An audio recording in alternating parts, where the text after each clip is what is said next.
Okay. So today is Shabbat B'Tammuz, and we're starting the 3 weeks, and Rosh Chodesh Av is coming. And we all know that when the month of Av starts, we decrease our happiness, right? That's the first source on the page. Mishenechnas Av Mimatin B'Simcha. When the month of Av starts, we decrease our happiness. But you won't. Do you know the song like from Mishenechnas Adar? Right? Mishenechnas Adar. So they say it wrong. They say like Mishenechnas Adar Marbim B'Simcha. It sounds like whoever welcomes in Adar with joy, right? But they say it wrong. It's Mishenechnas Av Mimatin B'Simcha. Mishenechnas Adar Marbim B'Simcha. Right? When the month comes in, we increase our joy, and when the month comes in, we decrease our joy. Okay? So when the month of Av comes in, we decrease our joy, and it has some halachic ramifications to it. In the Gemara, in source 2 in Masechet Ta'anit, it says, Amar Rav Papa, Hilkach bar Yisrael de'it le dine behadeh nochri, lishtimya mineha be'av. If you have a court case with a non-Jew, if you need to deal with a non-Jew, don't do it in the month of Av. Diriyam mazaleha, because our mazal isn't good. What's mazal? Right, like your luck. So our luck isn't so good in the month of Av, so you should avoid making plans with non-Jews because you're not going to be successful. So don't do that during the month of Av. And you should try to make a court case in Adar, because that's when our luck is good. Okay?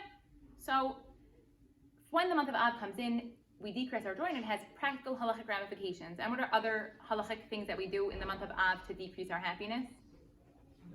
We don't eat meat, right? We don't drink wine. During the 3 weeks, we don't go to parties. All of those things. And what's the obvious reason why we don't do those things? The obvious reason why because the Beit HaMikdash was destroyed on Tisha B'Av. So we decrease our joy because the Beit HaMikdash was destroyed.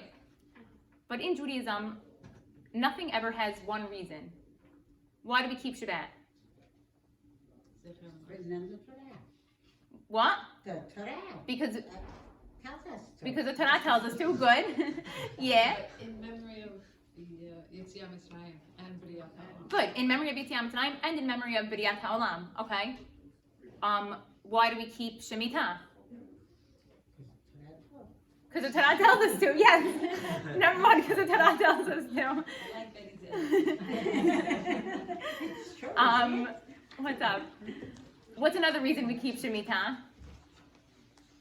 We keep Shemitah because we want to spend a year learning Torah and connecting to God. And another reason we keep Shemitah is to make everybody equal, so that all loans are forgiven. So those are two different examples of how things in Judaism never have one answer. So just like Shabbat doesn't have one answer and Shemitah doesn't have one answer, the reason we decrease our happiness in Av also does not have one answer. The obvious answer is because of the Beit HaMikdash. But the not so obvious answer is because of the one person whose death it mentions in the Torah. There's only one person whose death is mentioned in the Torah the day that they died. Aharon, good, you figured it out. I gave it away. It's Aharon. You should have taught, and the death of question mark. And the death of question mark, you would have never gotten it. So, in Sefer Bamidbar, Aharon passes away, but it doesn't tell us his Azkara, the day that he passed away. It says it a few perakim later in Perek Lamed Gimel. So that's source number 3. Yal Aharon HaKohen El Hor Hahar Al Pi Hashem Vayamot Sham B'Shnat Ha'arba'im L'Set B'nei Yisrael Meret Mitzrayim. So Aharon went up to the mountain, just like Hashem said, and he died there in year 40 from when B'nei Yisrael left Egypt. Bechodesh HaChamishi Be'echad LaChodesh. In the 5th month, on the first day of the month. The 5th month, right? Nisan is number 1. Nisan, Iyar, Sivan, Tammuz, Av. He died on Rosh Chodesh Av. Okay.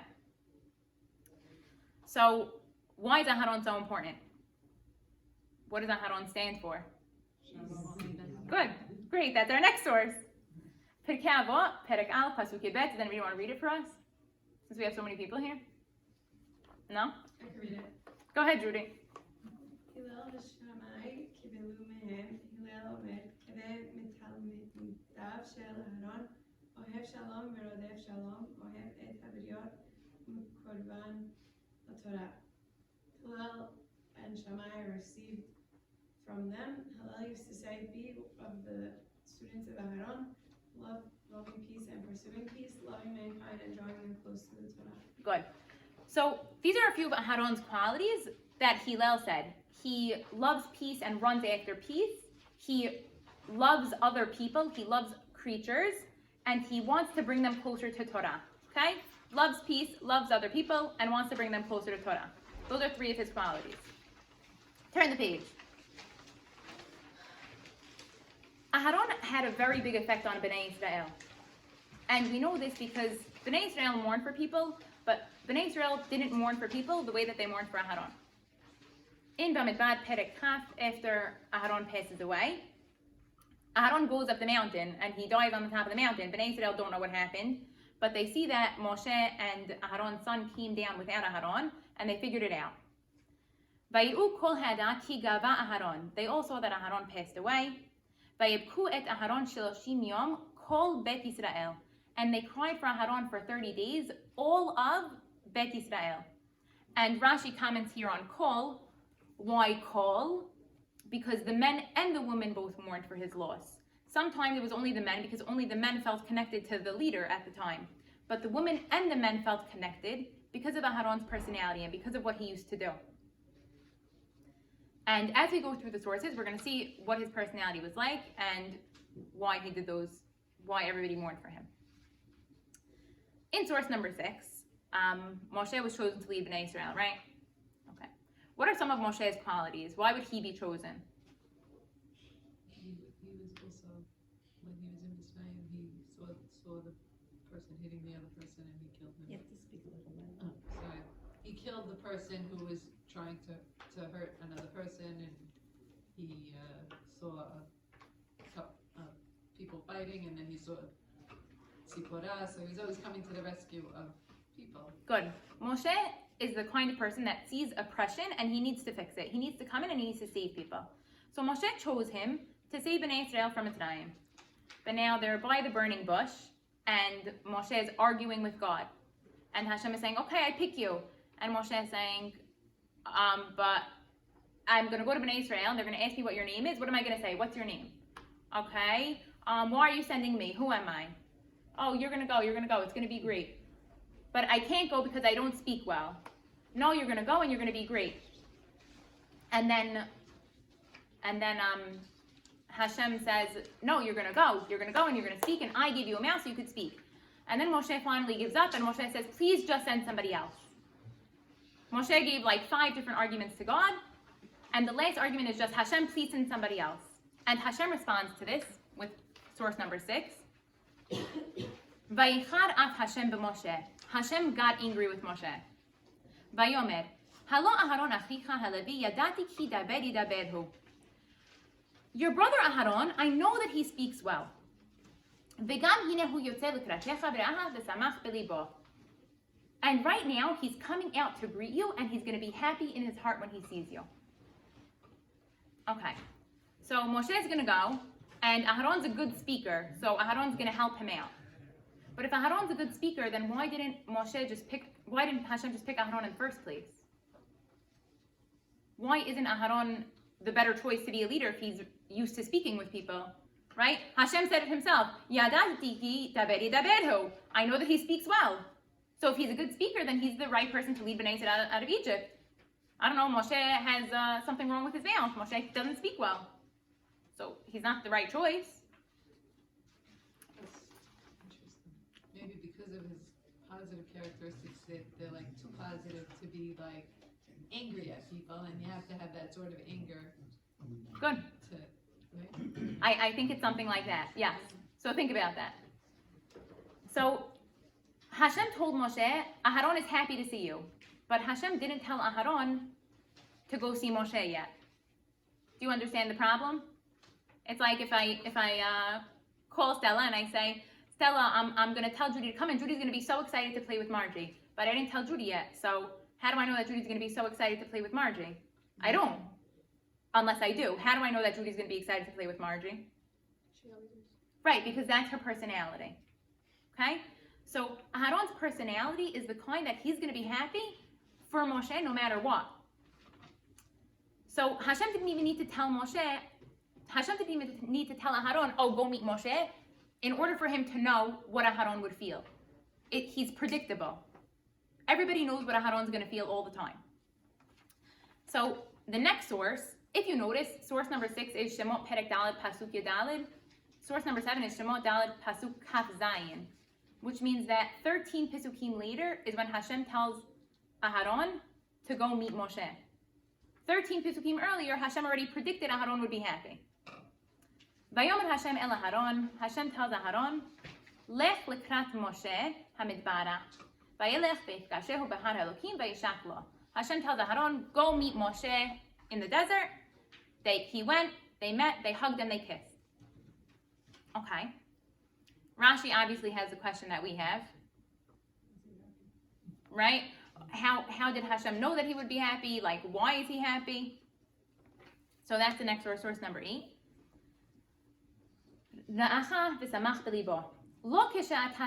It's not like you would think. Because what do you normally think when your younger sibling has something that you don't have? Jealous.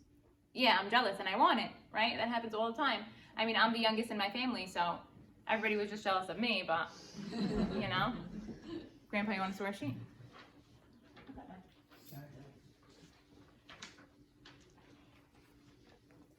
Okay.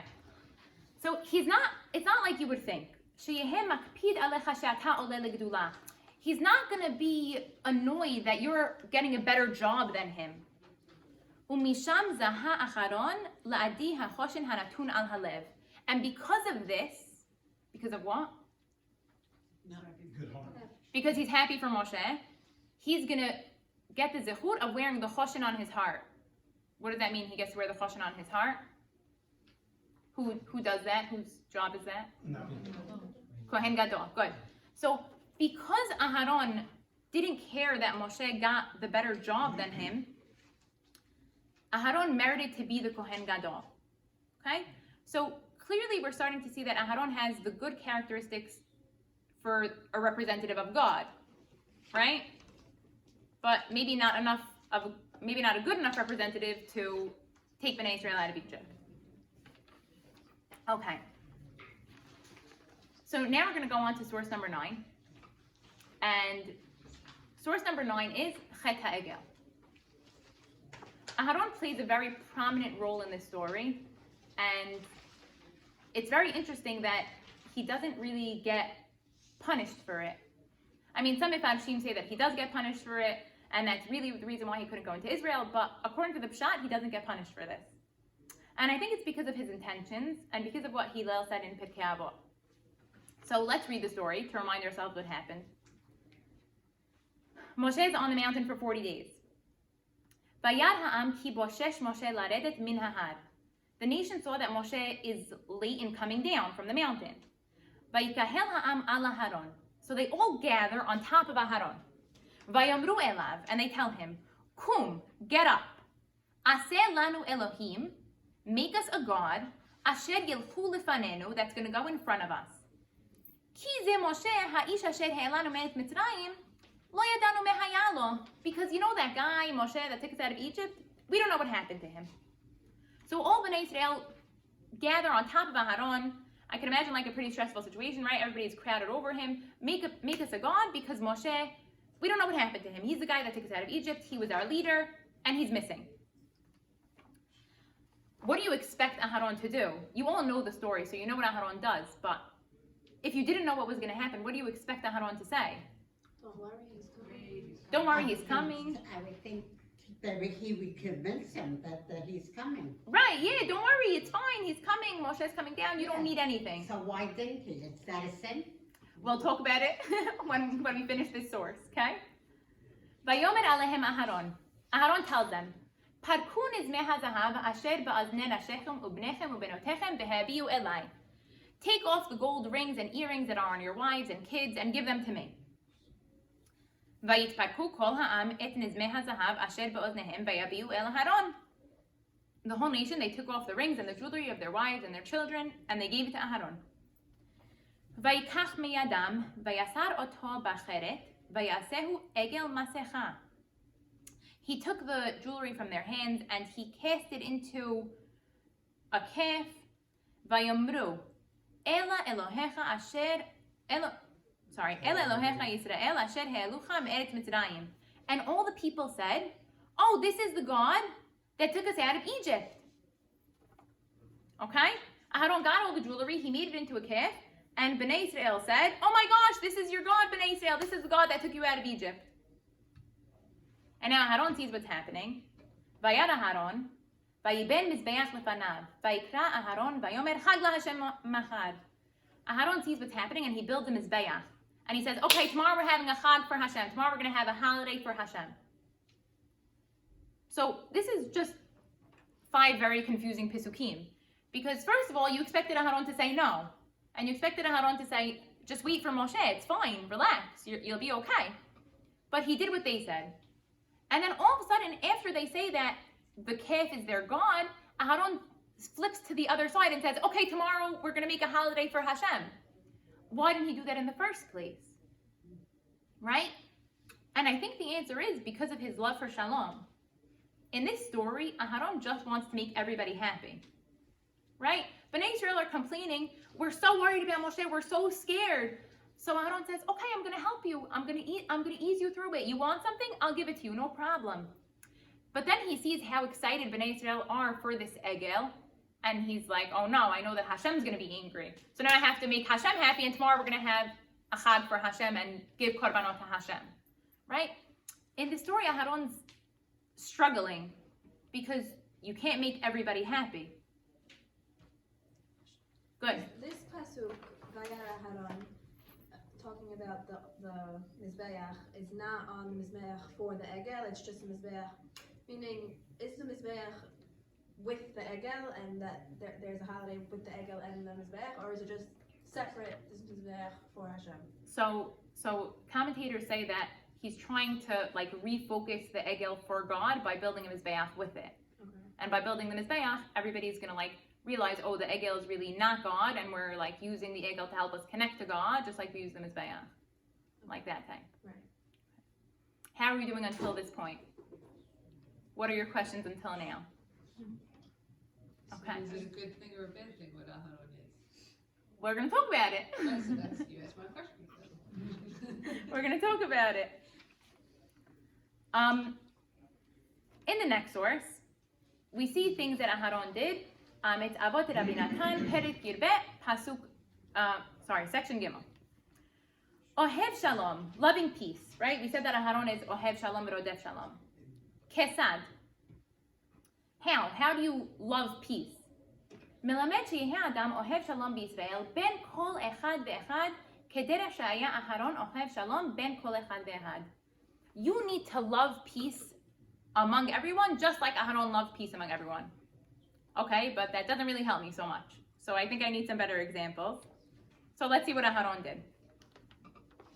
Kishahaya Aharon mechalech baderech, when Aharon was walking down the street, paga bo be'adam rasha, he would see a bad person. And Aharon is the Kohen Gadol, right? And so you would expect the Kohen Gadol, I don't know, maybe I don't need to say hi to a bad person. But that wasn't what Aharon did. V'natan lo shalom, and he told him hi.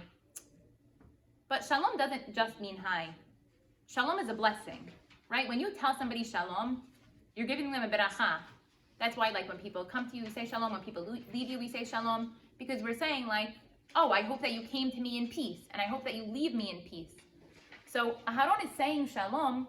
Aharon is blessing them, right? He's giving them a very nice greeting. It's not just hi, right? It's, oh my gosh, hi, it's so nice to see you, right? So he would tell this bad guy, shalom. Lemachad bikesh oto ha'ish la'avor avera. The next day, that bad guy wanted to sin. Amar. And he would tell himself, Oy li, he'ach asa enai, achar kach ve'eret Aharon. Boshti, himnu shenatan li shalom. He says, oh my God, if I do this sin, how am I going to look Aharon in the face? Aharon gave me the nicest hi today. If I do this sin, how could I look Aharon in the face? Nimsat oto ha'ish mone asmo min ha'avera. Because of that, the Rasha wouldn't sin. So Aharon's presence and Aharon's personality made other people not sin. He prevented other people from sinning. How? being Just by saying hi, right? By respecting them, by showing them that he cared about them, right? When you show somebody that you care about them, they don't want to hurt you, right? And because Aharon represents the ultimate relationship with God, if Aharon gives you the nicest hi and you don't want to hurt Aharon, you don't want to hurt your relationship with God, because that's who Aharon represents. Aharon represents God, because he's the Kohen Gadol, and he wears a choshen on his heart. Okay, so that's one thing that Aharon did. He prevented bad people from doing sins just by telling them shalom. V'ken, okay. Shnei bnei Adam she'asu meriba ze im ze. When two people were fighting, halach Aharon v'yashev esel echad. Aharon went to one of the guys that were in a fight. He went to person A. Amar lo, b'ni, re'eh, havercha ma hu omed, mitarefet libo v'koreh et begadav, omer oy li he'ach esa et ene ve'er'i ve're et chaverai boshti hema. I don't know how to read that word because it doesn't have nikudot. Anybody want to help me out, Jesse? Hemenu. Oh, I knew that. Okay. Hemenu shani shesarachti alav. Okay, so he would go to this bad person and he tells him, oh, I know that you just had a fight with your friend. Your friend is so upset about it. He's sitting at home, he's crying, he's ripping his clothes. He said, oh my gosh, I miss my friend so much. I feel so bad about what I did. Yoshev etzlo ad shemesir kinam libo. And he sits with the friend that had a fight and he talks to him until the friend lets all of the anger go. Okay, so he did that with person A. V'holech Aharon v'yoshev etzel ha'ached. And then he goes to person B. Ve'amad lo. And he tells him, Bini, my son, re'eh havercha mahu omed, mitarefet libo v'koreh et begadav, v'omer oy li he'ach esa et enav. He tells him the exact same thing. He goes to person B and he says, oh my gosh, I know you just had a fight with your friend. You don't know what your friend is doing. Your friend is crying. Your friend is ripping his clothes. Your friend is so upset that he lost his relationship with you. And Aharon sits with them, right? This is okay. What's okay? He's sketching. He's sketching, okay, so why are you upset? You're allowed to lie for peace. Why lie? Why lie for sure? But this is straight up telling you. If I said, you know, your wife misses you, but she doesn't miss you at all. Not helping anybody, you know. It's just gonna be a fight, right? Because what's gonna happen? Maybe one will find and feel that, but then what's gonna happen if they came up and they said, I heard you ripping your clothes for me, right? Yeah. Absolutely not. Then it's just gonna be 10 times worse. Right. Whenever you watch it in TV shows, they always try to do this in TV shows, and in TV shows it never works, right? Never. Right. But with right. But with Aharon it works because nobody would question Aharon's integrity. Right. Because he's such a good guy. But also, if Aharon does this all the time, they might suspect that it's fake. But because he cares so much about them getting back together and their relationship, they might get over it just because Aharon cares so much. You know? Okay, so my friend doesn't care about me so much, but Aharon cares so much about my relationship that he's putting so much effort to try to get us back together. Which is nice. I don't care about my friend's relationship so much. Yeah, I couldn't care less. Right. There you Exactly. Don't bother me. It's fine. I don't want to get too deep, but also I read something the other day. It said that there was this one guy, and he moved to a town where they never lied. They never lied. And what happened was his wife was in the shower, and somebody came asking for his wife, and he said, she's not here right now. So he lied because his wife wasn't proper, and he didn't want to say whatever, and he didn't want to also say that his wife wasn't proper. What happens, it says a few days later, 2 of his sons died. And the town came to him and they said, why did your sons die? And he said, oh, because I said, this is the only thing I could think of that wasn't truthful. And they said, you gotta get out of this town because we don't want lies over here. So it's like, you know, white lie. I mean, I don't know how that connects. It was a very extreme story. I don't remember where I heard it from. That is a very extreme story. I don't know. Yeah. But I mean, there is definitely a place for emet. And what's interesting is, there's a pasuk, I forgot from where, and it says emet v'shalom. Emet shalom, u'mishpat v'sha'atu v'sha'alechem, right? Is it that one? Yeah, that's what it's from. It's B'Kamo. Really? I was thinking of something from Yechezkel. And they said that emet is Moshe. Maybe that? No, I don't know. But they say that emet is Moshe and shalom is Aharon. Okay, so he would go to both sides of the party and he would tell the same story, right? Person A, oh my gosh, person B is so sad, they're ripping their clothes, they miss you so much. We'd go to person B, oh, person A is so sad, they miss you so much, they're ripping their clothes. And then when they finally meet,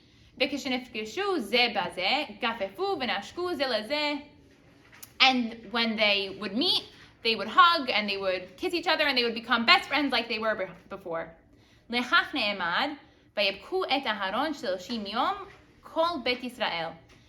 why it says that all of Bnei Israel mourned for him. Because Aharon took an interest in everybody.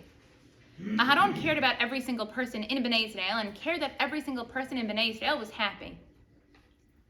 In Pirkei Avot, it said the three qualities that Aharon had, right? He was Ohev Shalom v'rodef Shalom. He loves peace and he runs after it. Ohev et habriyot. He loves other people. Umikarban laTorah, and he brings them close to Torah. So we saw that he tries to make peace between everybody, right? We saw with Chet HaEgel, he tried to make peace for Bnei Israel. He tried to make peace for Hashem. And we saw that he really loved his brother so much that he was happy for him before he even saw him, before Hashem even told him. And we also saw that he loves other people so much that he even loves a bad person enough to say hi to him. And that brought him to bring him closer to Torah.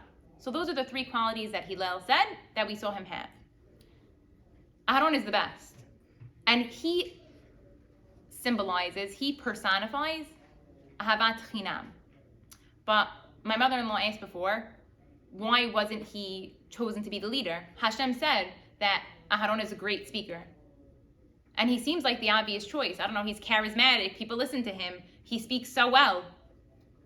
Why would this quality of his not be fit for a leadership role? Why would it make him not fit to be the Moshe? Because he's always working to please other people and make everyone happy. Like the leader is supposed to also have the quality to say this is what's gonna happen whether you like it or not. Exactly. You can't make everybody happy. And that's what Aharon wants to do. And I love Aharon. He's so sweet. He wants to make everybody happy. I would want him to be my best friend. But at the end of the day, when you have a leader, you need the leader to be strict and to set the boundaries and to set guidelines for everybody. And Aharon doesn't really have that personality so much, right? He's more loving and kind and giving. But with Moshe, it's the perfect match, right? Because Moshe is strict and Aharon is loving, bringing everybody closer to Torah. So you also brought up something else. So I want to point out, does anybody know why midot are called midot? What's a midah? Measurement. A measurement. Good. Midot are called midot because you need to have the right measurement of that quality. So being nice is the quality. If you have the wrong measurement of being nice, if I'm too nice, I'm a pushover and everybody walks all over me. If I'm not nice enough, I'm mean, right? What's another quality that I could have that could be too much and be bad? Let's see. Okay, if I'm, what? Generosity. If I'm too generous, then I'm poor, right? But if I'm not generous enough, then I'm stingy. If I have too much jealousy, then I'm always looking at other people, right? But if I don't have enough jealousy, then I'm never motivated to do well, right? Every quality, even bad ones, we need in the appropriate measurement in order to live our lives. But for the purposes of our class, we need an endless amount of love and an endless amount of shalom. Why? Because in the Gemara in Yoma, it says, why was the first Beit HaMikdash destroyed? Avodah Zarah, Shivihut Amim, and Giloy Arayot, the big three. Okay, Bnei Israel were doing the big three sins: idol worship, inappropriate relationships, and murder. And so the first Beit HaMikdash was destroyed. Aval, Mikdash Sheni, Shehayu Oskin b'Torah u'b'mitzvot u'gemilut hasidim, mipnei ma charav. But the second Beit HaMikdash, they were all like good people. They were all learning Torah. They were all doing mitzvot. So why was the Beit HaMikdash destroyed? We all know this one. Sinat chinam, right? Mipnei shehayta bo sinat chinam. Because people hated each other for no reason. There was baseless hatred. Lilamdecha sheshikula sinat chinam keneged shalosh averot: avodah zarah, gilui arayot, v'shefichut damim. The fact that the second Bet HaMikdash was destroyed for one sin, for Sinat Chinam, shows you that Sinat Chinam is equal to 3 sins. Baseless hatred is equal to inappropriate relationships, murder, and Avodah Zarah. And then there's a Gemara in the Yerushalmi, which is also from Yoma, on the last page, source number 12. It kind of repeats what the Bavli said, but it gives a little bit more details, which I want to talk about. מצאנו שלא חרב הבית בראשונה, אלא שהיו עובדים עבודה זרה ומגלי עריות ושופכין דמים. The first Beit HaMikdash was destroyed because of the 3 things that we spoke about: גילוי עריות, שפיכות דמים, and עבודה זרה. אבל בשני, מכירים אנו אותם שהיו גיגין בתורה וזהירים במצוות ובמעשרות וכל ובעשה טובה הייתה בהן. Right, they were doing Torah and mitzvot during the second Beit HaMikdash. אלא שהיו אוהבים את הממון ושונאים אלו לאלו שנאת חינם. The problem was that in the second Beit HaMikdash, they loved money and they hated each other. So they were always trying to hurt each other. וקשה היא שנאת חינם, שהיא שכולה כנגד עבודה זרה וגילוי עריות ושפיכות דמים. And שנאת חינם is so bad that it's equal to those 3 things. Dilema, for example. רבי זעורה ורבי יעקב ברכה ורבי אבונה הבון יתבין אמרין. So these 3 rabbis were sitting and they said, ביותר שבראשון נבנה ובשני לא נבנה. The second Bet HaMikdash's sin was worse than the first Bet HaMikdash's sin because the first Bet HaMikdash got fixed by having a second Bet HaMikdash. But because the second Bet HaMikdash never got fixed by having a third one, it shows you that the sin of the second Bet HaMikdash was worse than the sin of the first Bet HaMikdash. Amar Rabbi Zeura, one of the rabbis that were sitting there, said, Harashanim asu teshuvah, v'hashaniyim lo asu teshuvah. No, the difference is that for the first Bet HaMikdash, Bnei Israel did teshuvah, but for the second Bet HaMikdash, they didn't. And there's a line that we all know, Amru, kol dor she'enu nivneh b'yamav, matalin alav ki'ilu hu hacharibo. Any generation that doesn't rebuild the Bet HaMikdash, it's like they destroyed it. So it's on us to do teshuvah to get the second Bet HaMikdash rebuilt. But now I want to tie it all together. Okay? So we said that when the month of Av starts, we decrease our joy. And we saw that the only death date, the only azkara mentioned in the Torah is Aharon's. And Aharon died on Rosh Chodesh Av. Aharon personified loving other people. And that was the reason why the second Bet HaMikdash was destroyed. The second Bet HaMikdash was destroyed because people didn't love each other. People were trying to hurt each other. People were trying to embarrass each other all the time. And Aharon was the opposite of that. And so when Aharon passed away, all of Bnei Israel were mourning on Rosh Chodesh Av. And we're all decreasing our joy and mourning on Rosh Chodesh Av because we're recognizing that we lost the person that personified peace. We lost the person that saw the good in everybody and that tried to bring everybody closer to Torah. And we try to be like Aharon in order to bring the Bet HaMikdash back, right? Because in every generation that the Bet HaMikdash isn't rebuilt, it's like they destroyed it. So we need to practice loving each other baselessly, just like Aharon did, in order to bring the Bet HaMikdash back. So when the month of Av comes in, we need to be sad for 2 reasons. Because of the destruction of the Bet HaMikdash and because of the death of Aharon.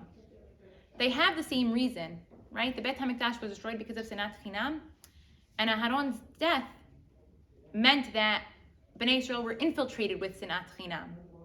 So we need to be active in fighting that, and we need to be active in bringing out our inner Aharon to try to bring the third Bet HaMikdash.